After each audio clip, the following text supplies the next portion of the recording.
Did you know Polyvagal Theory validates reintegrative therapy? Hi, I'm Andrew Rodriguez, and welcome to Psychobabble, babbling about psychology and theology. So I just did my Certified Clinical Trauma Professional training by Eric Gentry, offered through Pezzy. And I gotta say, it was an amazing training as someone who works with trauma survivors and does a lot of, I do EMDR and other forms of trauma reprocessing. This was still very helpful even for me. And so if you're a therapist, and even if you don't necessarily work with trauma or individuals with PTSD, I highly recommend this training. It's a good overview, gives a active ingredients approach, so you just learn, well, what do all the different trauma approaches have in common and what works. So I highly recommend it. One thing Gentry did that I really appreciated was talking about polyvagal theory and of course the autonomic nervous system in general. I discovered polyvagal theory a couple years ago, and I've been slowly learning more and more about it, and I use it in my practice all the time. When I teach people how to self-regulate, I teach them some of the polyvagal exercises that I've learned that help stimulate the vagus nerve to bring about a parasympathetic nervous system response and calm their bodies down. So I found it useful in helping clients with anxiety or chronic stress, PTSD symptoms, and I still had a lot more to learn about polyvagal theory, so I really appreciated that he got into it a bit more.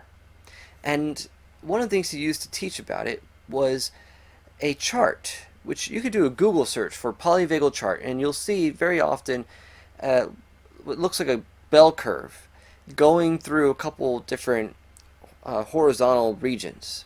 At the bottom you have the parasympathetic nervous system response of being in the calm, and that's where the ventral vagus complex is. Then you start seeing this curve go up, and you see it going into the fight or flight reaction, which is the sympathetic nervous system response. But then as it breaches that section, it goes into the dorsal vagal complex, which is where we have the freeze reaction. And so as he was teaching about this polyvagal theory and how it is implicated in the fight, flight, or freeze response, as well as other aspects of trauma and addiction as well, it was quite obvious to me how this confirms what we teach in reintegrative therapy. In particular, the idea of self-states. So if you're not familiar, let me just briefly explain the self-state model. This is something that I learned from Joseph Nicolosi Sr. years ago, actually just by stumbling across one of his videos, and the light went on for me. It explained something that I wasn't getting, that's something that I really need to understand to better help the guys in the recovery group that I was leading at the time. So this is going back maybe 10 years ago. So here's the situation. So I used to run a support group on campus at my alma mater, where I'm also now a campus counselor.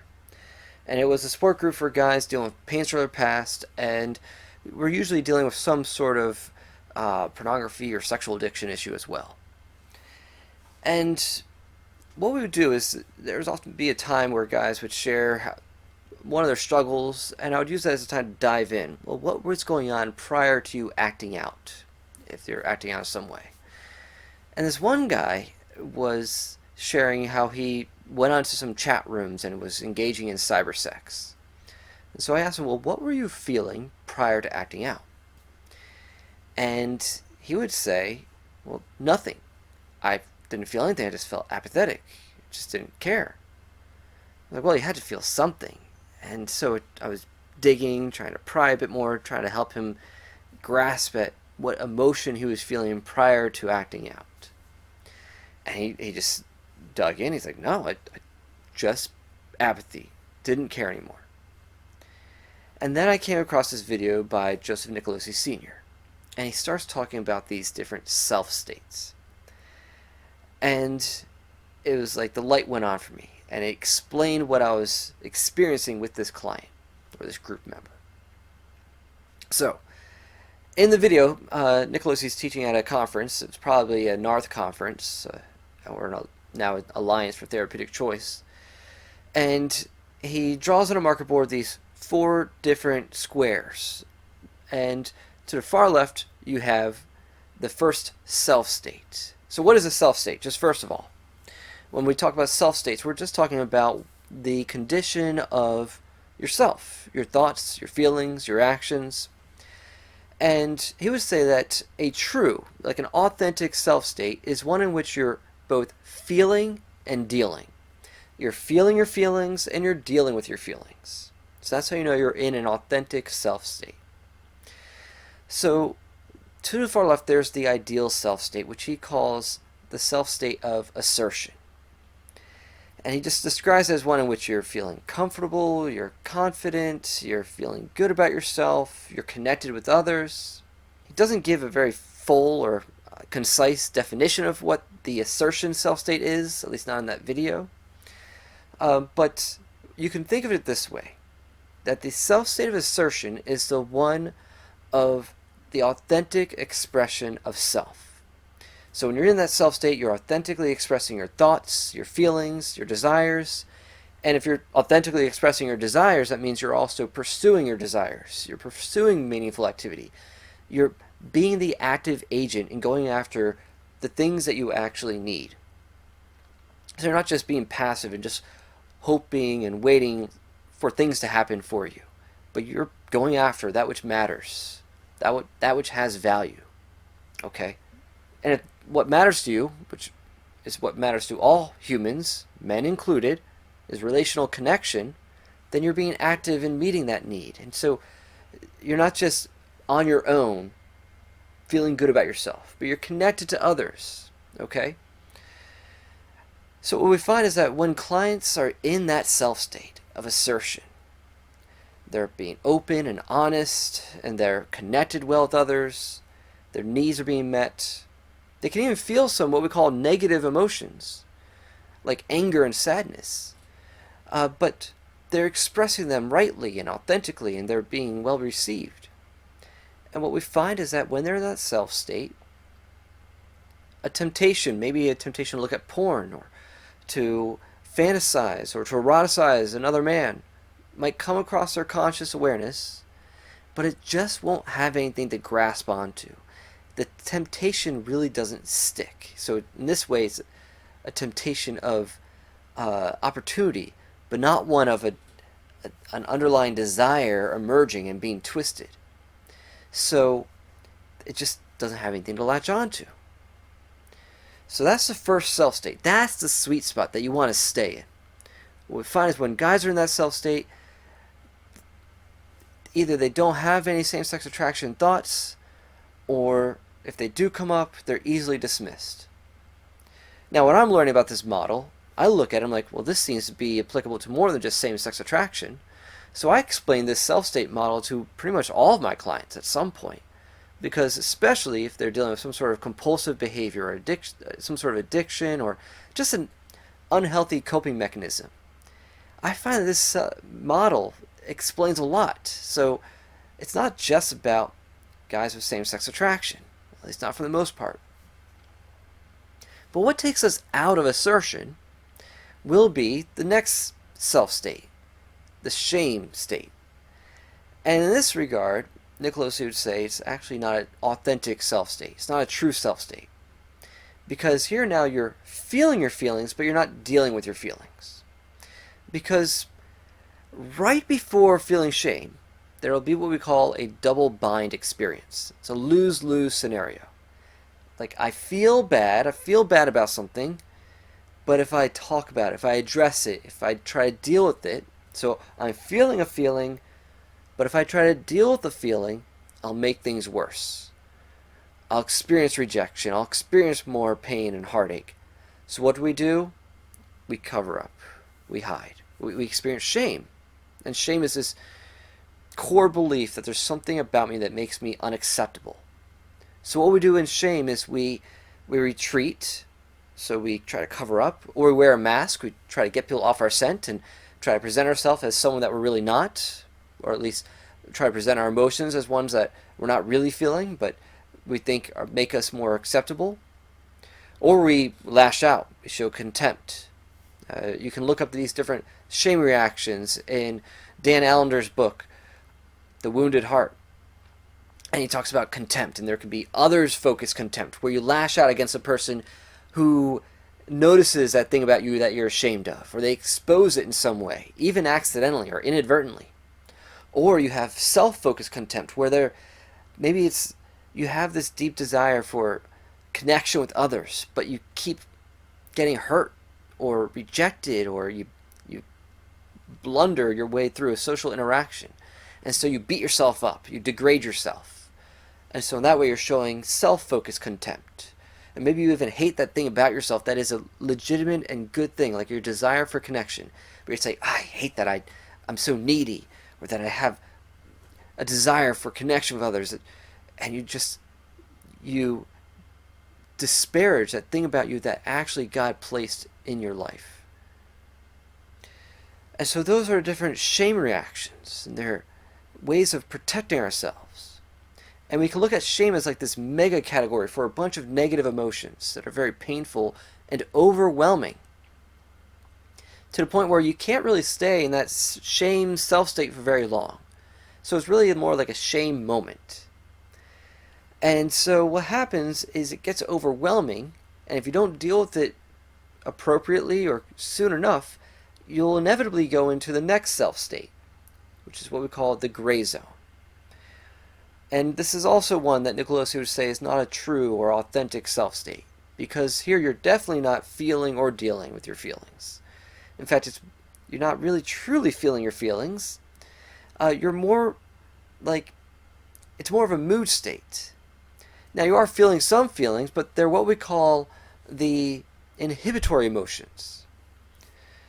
And you can learn about the inhibitory versus expressive emotions from Jay Stringer's book, Unwanted, where he's talking more about just sexual addiction in general. But I like how he makes this distinction between the two categories of emotion. In the gray zone, it's characterized by the inhibitory emotions. These are emotions that really are ones that inhibit the awareness and feeling, the manifestation of other emotions that may be more uncomfortable and painful. But they also are emotions that they literally inhibit you. They keep you from, it's literally the opposite of the assertion state. They keep you from being expressive, from pursuing meaningful activity. And so in the gray zone you feel things like, more shame, of course, anxiety, fear, apathy, boredom, numbness, all the things that my group member told me he was feeling prior to acting out. Apathy, he just didn't care anymore. It's like he went into a shutdown. It's like a dissociation, a cutoff from what he truly was feeling. Whereas the more expressive emotions, those are what characterize the assertion state. Even though the expressive emotions may include emotions that we often consider negative, like anger or sadness, as well as pain, but also joy and enthusiasm and surprise. Well, what do they all have in common? Well, they're expressive emotions. They're emotions that are expressed, they're outwardly expressed. And if the assertion state is characterized by the authentic expression of the self and pursuit of meaningful activity to you, well, then it makes sense that you would feel and deal with even negative emotions like anger and sadness. Because anger is the indication of a boundary being threatened, or a goal being threatened, or a right being violated. And so it motivates you to take action. It propels you in some way. So it's proactive in some way. Whereas sadness is the realization of a loss. Therefore, the appropriate response to that is grief, and allowing yourself to express that grief. You don't bury and stuff your grief, but you allow yourself to feel it. You react to it with healing tears, with self-soothing, the expression of your feelings to someone else who can connect with you. All right, more on that later. When we're in that gray zone, we're inhibiting ourselves from feeling those feelings because they often mean that we have to acknowledge that which is painful and shameful to us. And we're too overwhelmed, we don't want to feel it. So we just want to shut down. And when you're in that gray zone, it's like you're just sort of, you have a more flattened affect. It's really the state of depression. So you're literally being depressed. Your emotions are being pressed down. And people can stay in that gray zone for moments, for weeks, for months, years. And the reality is, you want to feel something. You can't stay in that sort of gray zone forever. So eventually you want to feel something. You want to deal with your feelings in some way. So we then act out in some sort of compulsive behavior. Nicolosi would say homosexual enactment when he's talking about same-sex attraction. But I just call it acting out in some way. You act out your feelings. But you can look at it as any sort of negative coping behavior or ineffective or unhealthy coping behavior. So you'll do something that makes you feel good, but so it spikes you up, gets you out of that gray zone for a moment, but it's not truly dealing with your feelings. And so in this way, it's like a false assertion. It makes you think you're dealing with things. Oh yeah, now I'm feeling it. I feel good now. When you're engaging in fantasy, it sure feels like you're now being assertive, you're powerful, but it's just a fantasy. You're not actually making a meaningful connection and change in the real world. And it only lasts a moment. Because then what happens when that high or you hit your climax drops you right back down. And in fact, the drop is even lower than that baseline from earlier. And so it prompts you to want to do something else to keep that high up again. So this is where it can become addictive. But it always leads to that feeling of despair and brings you right back into that gray zone or back into shame again because now you just act out and did the very thing you're trying to stop doing, and then it brings you right back into gray zone again. And so it becomes a cycle.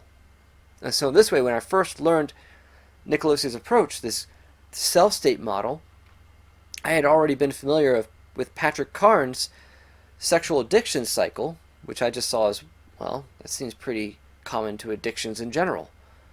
And so it starts with shame, and then it goes into, well, shame gets overwhelming, so then you go into preoccupation, where you think about acting out. And then you go through the rituals, which you're really kind of on autopilot. You're not really thinking consciously through it. So that reminded me of being in the gray zone until you act out. And acting out feels great, and that's usually what people notice. Oh man, I just acted out. And then the drop from that brings you back into despair, which feeds the shame again until the cycle repeats. So when I look at Nicolosi's model of self-states, I saw that as pretty much a linear version of Patrick Carnes' sexual addiction cycle. So what's the solution? Well, you have to trace it back to where was the moment that brought you into that gray zone and then the acting out cycle. Well, it's a shame moment. So, what precedes the shame moment? Like I said, there's a double bind experience, a lose-lose scenario where I feel bad about something, I think there's something about me that is off, or just that maybe I'm feeling a lack of connection with someone, I feel rejected, or I'm anticipating rejection. Maybe there's an interaction you're having that brought about that shame experience, or maybe it's just a memory that came up. Sometimes you just shame yourself by thinking certain thoughts about yourself, or remembering an embarrassing experience or a very painful experience. And you react to it not with compassion for yourself, but with shame. And maybe even like more sympathy for the one who hurt you in the past, and criticism toward yourself. If only I wasn't such a baby. I think about one of my clients who he brought up one of his shameful experiences. And when I asked him to go back into the past and look at that experience, immediately he imagined himself slapping his younger self. And so he went right into like introjecting the shame he had experienced instead of showing compassion to himself. Alright. But anyway, we can shame ourselves, especially as adults. A child doesn't really have much choice. They're subject to how others treat them until they develop more of an ego strength. Now as adults, we're more responsible for how we view ourselves and how we interpret things. And so even when someone does something that might trigger your shame, they're not really shaming you. Your reactions to what they're doing, their actions, are what's shaming you. So, in this way, it's not the stressors that is causing stress, it's your body's and your mind's reaction to the stressors. That's what causes stress, as well as shame. But I'm getting ahead of myself. So, we trace it back to that shame moment and to where that double bind experience is. And one of the most basic solutions that we teach our clients is that to undo the shame moment, to undo that double bind, to unravel the double bind, you engage in a double loop. Now, what is a double loop? Double loop is for you to effectively share and express what you're experiencing to someone else. Basically, to reality test the double bind. The double bind says, I feel bad about something or I feel something negative, but if I express it, if I deal with it, I'll make things worse. Well, let's test that theory out. So in this way, we have 3 levels of double looping. The top level is the most risky, so has the greatest risk, but also the potential for the greatest reward. And that is to double loop with the person who is at the root of the shame experience. Maybe that friend who made a comment that really triggered you. Well, for you to express to that friend, hey, when you just said that, I felt great shame and pain. And I thought that you were rejecting me or criticizing me, and I took it that way. And for that friend to hear you, to remain calm and accepting, and show understanding, and hear what you're experiencing, and to both understand and express acceptance of you. Right there, that undoes that double bind. Just show that, no, it won't make it worse to share with that person. Now, there is a potential that that person will take that information and beat you over the head, or just reject you and will confirm that worst case scenario you were imagining. We'll say, oh, well, tough crap. I don't care. Get over it. So that's where there is a legitimate risk in expressing yourself to someone else. So we need to learn how to be judicious with who we share with. That sometimes there's someone that we really want to connect with, but that person really just has proven themselves time and time again to not be worthy of our efforts. But maybe there's someone who is a friend and they made a mistake and they need to be made aware. And you can work through that breach in your connection and restore it once again. Or maybe you're in a relationship with someone and there's a dynamic that really needs to be worked on. And it might take some more effort between the two of you. So you might have to actually reconcile, not just restore things back to the way they were if they weren't healthy, but reconcile so you're both in a right relationship. So there's great risk there, and a lot of people are scared of taking that risk. And understandable for someone who's been traumatized and experienced a lot of painful experiences. So maybe that's not possible to do that top level double looping, but instead you can do medium risk, medium reward, and that is to double loop with someone else that you trust. For guys, preferably with another man that they admire and respect. So there's still the bit of that threat that this person that I look up to might reject me when he hears what I'm experiencing. But if you share with a good accountability partner or a mentor or a sponsor, someone that you look up to, and that person hears you but still shows acceptance, that has a good impact. Now, maybe you don't have someone in your life, or at least they're not available at the time that you want to talk to them or deal with the issue. So, at bare minimum, you double loop with yourself. And that's where you just do some sort of exercise to gain more self-understanding and regulate your emotions. And so basically I teach my clients to do this whether or not they double loop with another person.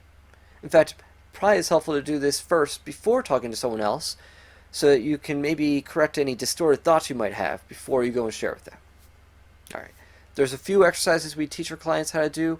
I don't have time for this video to get into them, but hopefully you get the basic concept.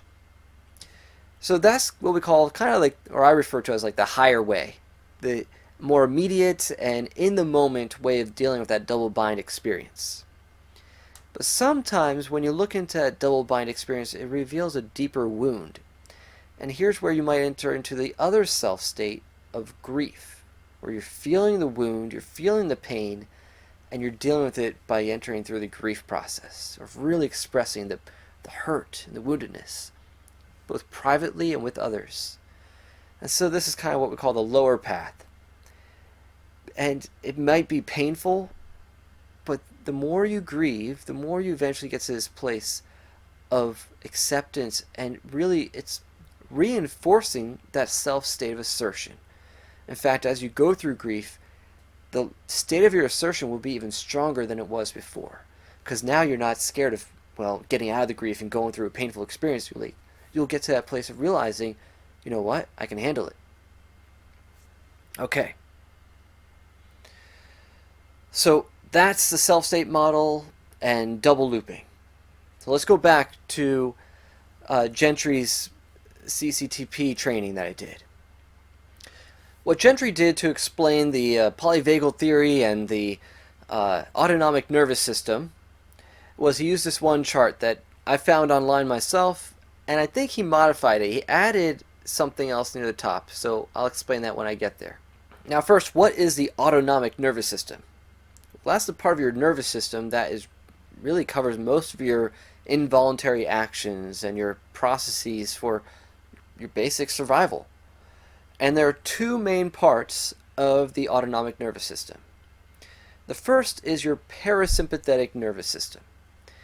That's the one that's responsible for maintaining homeostasis, your baseline level of functioning, to get you to a place of rest and comfort and stability, relaxation, normal functioning, or at least immobility, so that you can stop using energy to survive.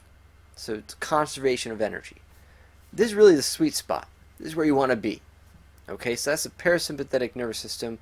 This is where everything else in our body is constantly trying to get us to go back to homeostasis. Okay? But then what happens is there's a threat response. And so then your energy starts to rise. And just for a moment, let me just say, I really liked how he used, instead of the terms anxiety and stress, he would just use the term threat response. And I think he would probably say that you can use this term threat response to explain anger as well. So I found this helpful because we often talk about anxiety as if it's something ever present and just meaningless a lot of times. Well, I just have anxiety. It's just there, something I have. Instead of really conceiving it as what it actually is. It's a response to a threat. Now, it may just be a perceived threat and not an actual threat. So we also need to train ourselves to use neuroception, which is your ability to assess your environment for any real danger. And normally, for most of the time, when we're feeling anxiety, you're not in actual danger. In fact, the core of anxiety is to perceive danger that's not actually present. This is one thing I explain to my clients all the time. The difference between anxiety and fear. Fear is me walking through the woods and seeing a bear run after me. I'm in actual danger. There's an identified threat endangering my life right there at that moment. Whereas anxiety is walking through the woods and constantly worried that there might be a bear. There's no identified threat. I'm not in actual danger at the moment, but I might be in danger. Well, you could say that about anything. I could be sitting here comfortably in my home, and a meteor could fall out of the sky and hit me and wipe me out right now.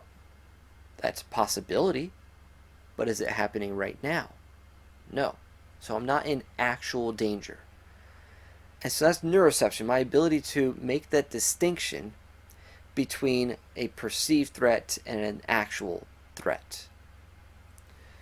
So a lot of times we just need to engage that, and that brings a calm right away.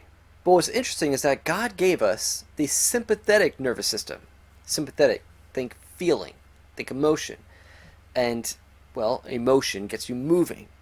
And so your sympathetic nervous system is what you need in order to respond and or really react instantly to threats. And so that if you are in the woods and a bear is running at you, you know what to do. You can assess your environment right away and assess your skills and your assets and make a split-second decision to either fight that threat or flee from that threat. So that's where we get the fight or flight reaction. Now, what's interesting is your body provides all these resources for that reaction. You start pumping adrenaline and noradrenaline and cortisol. It shuts down digestion for the moment. Like, hey, you don't need to worry about digesting your food. You need to divert those processes to your extremities so you can either fight or you can run or climb. And so your striated muscles tighten and your back tightens and your eyes, your pupils dilate so you can just focus in. And so that's how you respond to a physical threat. The interesting thing is that your body responds the same way to both social and emotional threats, similarly as it does to physical threats. And then it encodes those experiences. If something was perceived as a threat, your amygdala, a little part of your brain that encodes experiences, it searches for anything that could be dangerous. And so if it picks up on some sensory data from your five senses or multiple senses you might have, and assesses it as being something threatening to your survival, it will encode it as a threat and activate your threat response. And then it remembers everything about that experience so that it can better perceive future threats. So now you have like these templates built in so that every time you see something similar to that past experience, you get the same reaction. And your body doesn't make that distinction between, well, this is just a social threat. This is just a threat of someone not liking me. It doesn't make a distinction between that and someone trying to kill you. It looks at it the same way. Your blood starts pumping, your heart rate increases, you get shaky, you get tense, you get tightness. And so it's like responding to a social or emotional threat in the same way as a physical one. So this energy starts rising, but it doesn't have anywhere to go because you're not actually running or fighting a threat. So you just got all this excess energy, and this is what causes stress, because it literally will stress your system. So in this state of arousal, your energy increases and your neocortical brain functioning, your more higher brain, it decreases until you hit like a threshold. And so what happens is we do something out of compulsion. I love what Gentry calls this a breach of integrity. So you may have your ethics and your morals and really strong convictions, but in that moment where you're having a threat response, you don't really care about those moral convictions. You enter into this apathetic state, and you just do whatever feels good. And your brain also encodes, especially your nucleus accumbens, will encode anything that felt pleasurable in the past. And the more intense that feeling of pleasure, the more it encodes it as something being important for your survival. So when you're in a state of feeling like you're in danger and you need to self-soothe to get out of that sense of being at risk, your brain's going to default to whatever it was in the past it remembers felt best. And it doesn't care. Your lower brain does not care if it was morally wrong. And so that's where we end up in situations where we commit a breach of our integrity.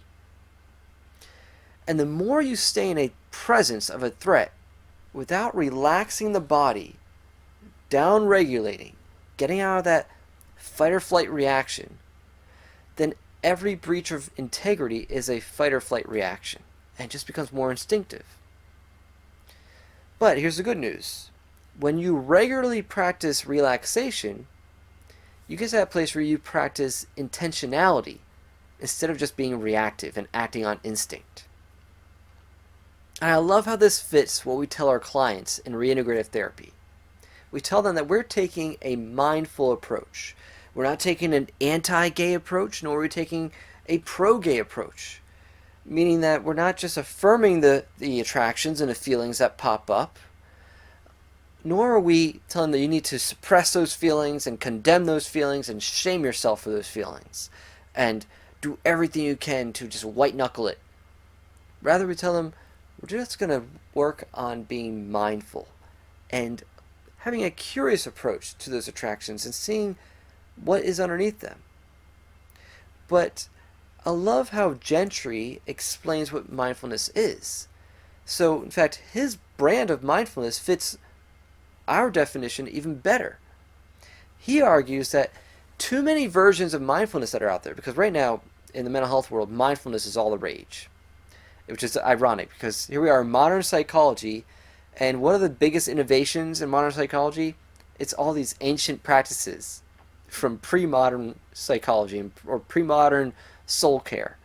So it just goes to show that our ancient traditions had a lot of wisdom in them before we actually had all the understanding of neuroscience to back it all up. But anyway, he makes the criticism that a lot of the versions of mindfulness that are out there are really more just focused on cognitive awareness, of being aware of the experience of your mind. But the reality is true mindfulness includes an intentional response to those experiences, not just in your mind, but also in your body. And so the intentional response is to relax the body. And it has to be something you're doing intentionally. If you're just using substances, alcohol or drugs, marijuana, to relax your body, it's not going to have the benefit. In fact, it might actually reinforce that threat response because you're basically telling your brain that you're not capable of handling this yourself. You need some sort of substance to get you through it. And so you're using basically avoidance in some way to deal with that threat response and deaden your senses and awareness. So you're not actually gaining self-mastery and just thus sending feedback to your brain that you're okay, you can handle this without getting a strong negative reaction every time you become aware of this false alarm. So instead of just calling it mindfulness, Gentry calls his approach bodyfulness. You need to get into your body. Well, this is old hat for us reintegrative therapists and old school reparative therapists who study under Joseph Nicolosi Sr. We've been using body work for a couple decades now at least. This is what Nicolosi Sr. Developed, really. He incorporated and synthesized an approach for dealing with the client that we call the Teflon jellyfish. The client who, when we ask them, well, how are you feeling? They're just like, I don't know. They couldn't connect with their emotions. They were so dissociated emotionally. They weren't aware of what they were feeling. And so we learned we had to help guide them to being more aware of their bodies and how they experience emotions. That's what we call interoception. The ability to be aware of how your body is manifesting and expressing emotion. And then to have mastery over those expressions. So it's foundational to the work we do. We help our clients notice how their bodies are reacting to shame and to sexual stimuli. So both the sexual arousal itself and the negative emotions, the shame, the pain, the fear, the anxiety. And then we help them relax their bodies. And then notice their responses change physiologically. Like, okay, how aroused are you now as you relax your body? And what we notice is that the arousal goes down. You know, as I'm looking at the sexual stimuli and I felt like a combination of shame and excitement, when I relax my body in general, I now feel less shame. I also feel less arousal. And so now, in a relaxed body, they have a new sense of freedom to choose their responses. So we don't force anything on them. We don't tell them, now you must, totally disengage. now they're from a place where they can make that choice.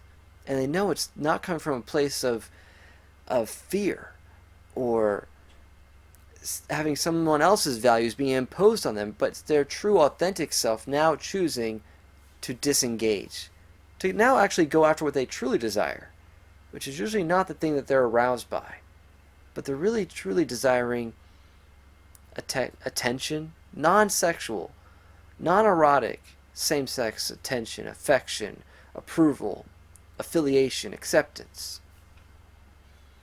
All those A's. But when we try to meet those things in unhealthy ways, it leads to the other A, addiction. So Gentry explains that stressors are really triggers of previously learned threat responses, like I was talking about earlier, that your amygdala encodes your experiences. And so those traumatic memories or painful memories are learned and memorized in not just your brain, but your entire body. And it's your body's response. That's the cause of stress. It's involuntary, but you can learn how to self-regulate. So we would say in reintegrative therapy that the attractions is your body's response to that stimuli. But not just the stimuli, but how that stimuli really, when you take a mindful approach, you learn that there, underneath that stimuli is a sense of shame. So this is why when we teach our clients the 3 mindful tips when they're aroused, when they're attracted to another guy, we teach them to basically become aware of how they're viewing themselves in comparison to the other guy. That's neuroception. Because what happens, they feel now inferior. There's a threat of being rejected or of being abandoned or of being judged as less than. So that's neuroception, assessing actual or perceived threat. And we teach them interoception. All right, now go into the body. Where do you feel that feeling of shame or inferiority? And then we teach them how to relax that feeling and expand their chest and loosen their body, basically to relax the tightness and the constriction. And then we help them realize maybe the assessment they had of themselves in comparison to the other guy is not very realistic. Let's see if you can lower or decrease that gap in your evaluation of the other guy and yourself. So what are some things you might have in common?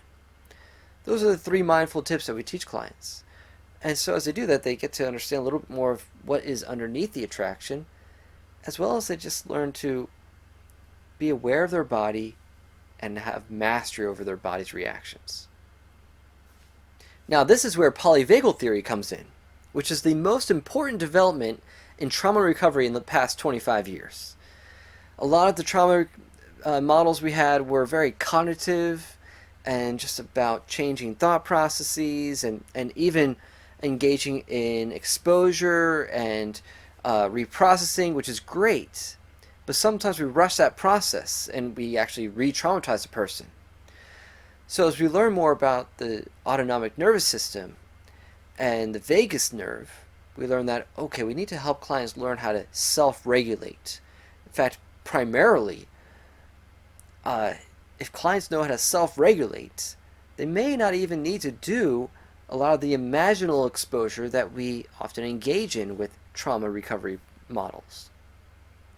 So this was a big takeaway for me from Gentry's training, was the importance of just self-regulation, being aware of what you're experiencing in your body and down-regulating, getting out of this fight or flight reaction from the central sympathetic nervous system and out of the freeze reaction that's in the dorsal vagal complex.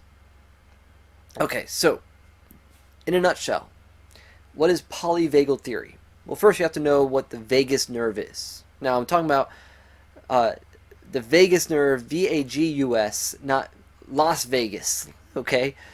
So what does vagus nerve mean? Well, it's the same word that or root word, where we get the word vagabond from. You know, vagabond is someone who's like a wanderer or a traveler. So the vagus nerve is named that because it travels all over your body. It's the biggest nerve in the body. Okay? And polyvagal because it splits. It's got a bunch of different branches, but it's got two main branches. And they help really regulate certain functions of the autonomic nervous system. So first, there's the ventral vagal complex. And this is the part of the vagus nerve that branches off and goes throughout the lungs, so ventral, your ventilation, your lungs, and it ends at your lungs and your hearts. In your heart. And this is responsible for all your functions from your diaphragm up. Well, the ventral vagal complex is really the manager of the parasympathetic nervous system. It allows you to have a fine-tuned response to your environment that helps create choice. So like I was talking about with reintegrative therapy, as they go through the mindful tips and they regulate their bodies, they're now in a place where they can have more choice in what they do in their actions. And they can actually now be true to their convictions, and they can have and maintain integrity. So in the chart, you see this squiggly line that goes above this baseline. And that baseline is your homeostasis, where the parasympathetic nervous system is maintaining that sense of calm and peace. Well, that squiggly line is when you start to perceive a threat. Well, if you engage your parasympathetic nervous system soon enough, you can prevent that sympathetic nervous system response from getting too high and getting too intense. And the way we do that is with social engagement. At least that's one of the primary ways. And we can do other sort of self-regulating activities like muscle relaxation or deep breathing or any other. There's so many different tricks that we can do with our body that can down-regulate us, reduce that fight or flight reaction. But I really like how what we learned from this polyvagal theory is how that ventral vagus complex is attuned because of mirror neurons, which, see, a baby has mirror neurons. We all do, but they're very practical in the younger years because a baby learns how to perceive threats or comfort based on the reactions from the primary caregiver. So if mom sees a bug and freaks out, baby learns bugs are dangerous. I should freak out too. But if mom sees a bug and reacts calmly and takes it outside and doesn't scream or panic, baby learns, oh, I can be okay around a bug and not fall into distress. And so in that way, when we're in the presence of someone else that we trust, that we care for, and they care for us, and they have a relaxed nervous system, we can reflect that. Well, that sounds a whole lot like double looping. It is. It is double looping. In that way, we co-regulate with another person. As we share with them how we're feeling, what we're experiencing, and they show acceptance and understanding, and while they maintain their own relaxed nervous system, we pick up on that. Okay? So that's what enables us to live peacefully in community, and as we stay relationally engaged with people, our nervous system stays regulated. And so we can co-regulate thanks to our mirror neurons. And this matches exactly what we teach in reintegrative therapy about those self states and the double looping. But what happens with trauma is because we've been so hurt by other people or neglected or let down by people who are meant to be there for us and help care for us and help relax our nervous system once we get activated, we end up perceiving other humans as threatening or at very least not reliable. And so therefore the result is we're less able to use people for our own regulation. But that can be overcome. And this is where group work is key.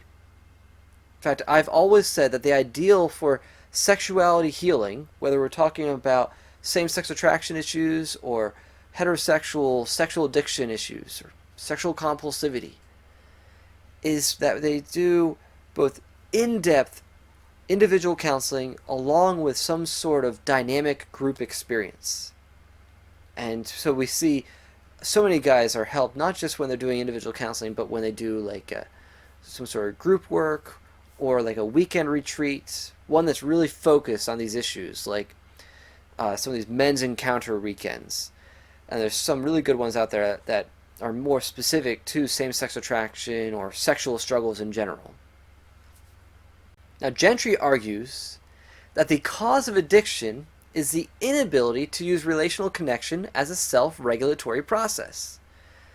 And if you read Patrick Carnes, you'll learn about the different lies, as well as Mark Laser, who wrote Healing the Wounds of Sexual Addiction. He wrote that one of the lies of sexual addiction is that people cannot be trusted to meet my needs. And so when you've been hurt by others, you're not utilizing the people in your life, and maybe for good reason, because maybe you are in a situation where there's no safe people in your life. But you're also so conditioned to view people as not as dangerous that you also don't branch out of that system and seek out others who would be safe. And when this happens, we end up going to other behaviors, some compulsive action, to regulate ourselves. Well, what is that? In the self states, that's the acting out. It's that false assertion that makes you think you really are dealing with your feelings, but you're really not. In a superficial way, you're dealing with your feelings, but it just brings you right back down. And so you have to act out again, and you have to keep upping the ante. You have to keep going to more exotic and more dangerous, more thrilling sort of behaviors to get that level of thrill or excitement, the level of elevation that you're looking for, because you develop tolerance. So if you look at this chart, you'll see that this sympathetic nervous system, the SNS, gets triggered, starts elevating, you start getting more energy. So where it says arousal increases, you can look at that as energy. All right, we're not talking about sexual arousal necessary. It's just the idea of energy. All right, starts rising. And so based on your perception or your assessment of whether or not you can fight or flee from that threat, you'll feel either more fear-based emotions or more anger-based emotions. So it might start off as a frustration or irritation or anger, or more of a worry or anxiety or fear, or get to that place of panic as the energy just keeps rising. But eventually you're going to hit kind of a ceiling. And as you breach that ceiling, now you get into the freeze response, where now you don't believe you can either flee or fight that threat you're perceiving. But now you fall into I can't. I'm now overwhelmed. And this can happen rather quickly. So we can look at the fight or flight reaction as being synonymous with the self state of shame, where, remember I said, it's more of a moment. It doesn't necessarily last very long. And remember what Gentry was saying, that your body is only geared to provide that fight or flight reaction for about 30 seconds. It only gives you enough energy, and your body can only respond appropriately to threats for a moment. And then the systems start to degrade. Well, that's what happens when we go into the freeze response. Get overwhelmed, and you have now the mentality, I can't deal with it. So now, your dorsal vagal system, it's another aspect of the parasympathetic nervous system, but not the one that you really want to have engaged. Because here, once again, it's about lack of movement, okay? But it's not one of comfort just yet. It's more through numbness, dissociation, being cut off from your emotions, depression, helplessness, shame, shutdown. Well, what is that? That's all the stuff I was describing in the gray zone. So there's that dorsal vagal complex being represented in the self state of the gray zone, where you just feel depressed, you just feel blah, and you're really just sort of cut off. And I found it interesting that this is where Gentry modified the chart to put that this is where addiction happens. Well, this is what we say in the self-state model. That it's out of the gray zone that we act out. If you remain in the gray zone, inevitably you're going to act out in some way. And so the key is to get out of that gray zone and back into assertion. Get back to social engagement. Get back into that place of self-compassion, of allowing yourself to feel the emotions that your gray zone was inhibiting you from feeling. Maybe it is anger. Maybe it is sadness. Maybe there's a loss that needs to be grieved, a pain that needs to be felt in an appropriate level, and expressed to someone who's going to respond with compassion, connection, in a safe way. So I hope you see all the parallels there. I've long tried to argue that we can best conceptualize same-sex attraction as a trauma reaction. And more, I think the evidence really supports that idea. From the Reintegrative Therapy Association, I have a couple slides here that point out a 2008 study from Hu et al. That shows that for men with same-sex attraction, when they're looking at same-sex sexual stimuli or arousing stimuli, they have a higher amygdala activation compared to men with heterosexual attractions looking at opposite-sex stimuli. Now, what is this about? What does this tell us? We see it in the brain scans. In the amygdala region, there's more activation. And this shows us that, as they quote here, it's interesting to note that different neural circuits are active during sexual arousal in homosexual and heterosexual men. Now, watch my videos enough, you know I don't really like to use the terms homosexual and heterosexual men as if they're distinct categories of men. So this isn't necessarily meaning that homosexual men have more feminine brains, as the old Simon LeVay studies tried to prove, but rather that men with primarily same-sex attractions have different neural circuits activated during arousal as compared to men with primarily opposite-sex attractions. Now, which causes which? We really don't know. It's only correlation. We can't argue causation. But when we know what causes higher amygdala activation in general is usually traumatic experiences and our reaction to traumatic experiences, then I think we can make a bit of an argument for causation. Especially when what we notice, at least with men, as we help them work through their trauma, through better self-regulation, and through exposure and desensitization and reprocessing, that we see a shift in their same-sex attractions. I think we're able to uncover that it's really the fear response, the threat response that's at the core. This also seems to be indicated in a lot of the statements we hear from our clients. For example, they often say that they're attracted to men that they're afraid of, or attracted to men that they are intimidated by. Or we have clients who say they're drawn toward men who represent the kind of son my father wished he had. Or they'll say, the man I'm attracted to represents the shocking reminder of all that I believe I am not. And this fits right along with what we've been saying for years in the psychoanalytic tradition, that same-sex attraction is really eroticized envy. And I would say it gets eroticized because of how profound the awareness of one's lack of being the ideal male really is. That there's such pain and shame associated with their evaluation of themselves, that they long to connect with someone who represents everything they believe they're lacking.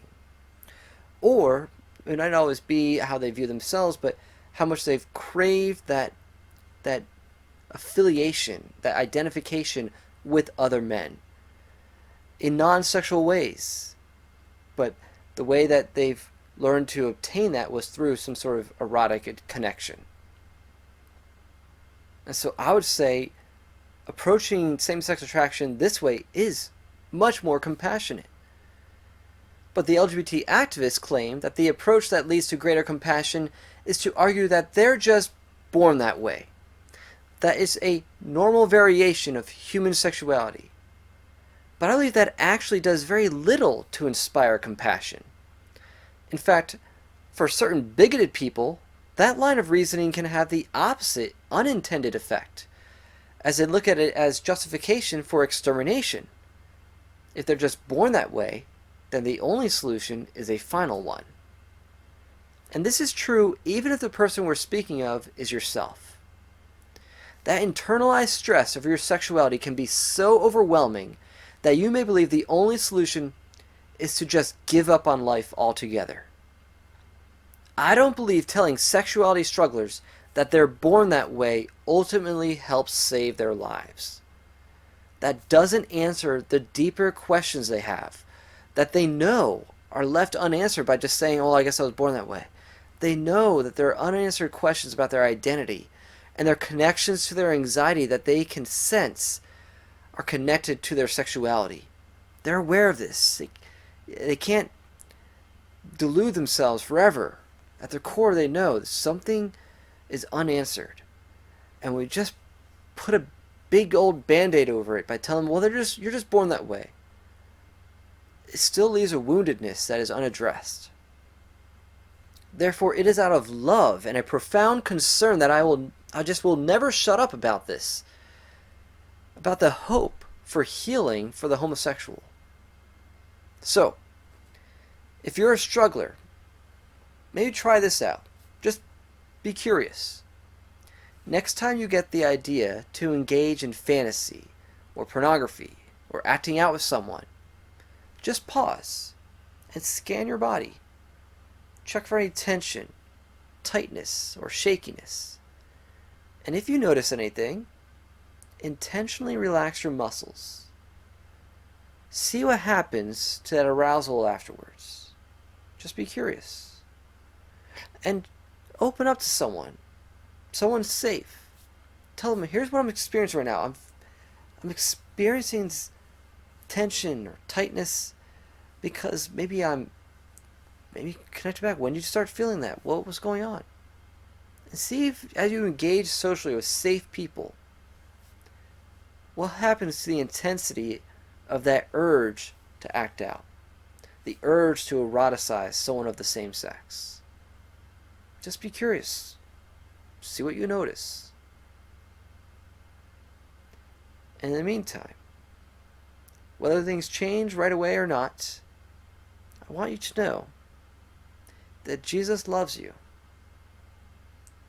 freely, fully, faithfully, and fruitfully. And there's no better social engagement than to seek out your Creator, the one who loves you, and receive from Him the truth of who you are.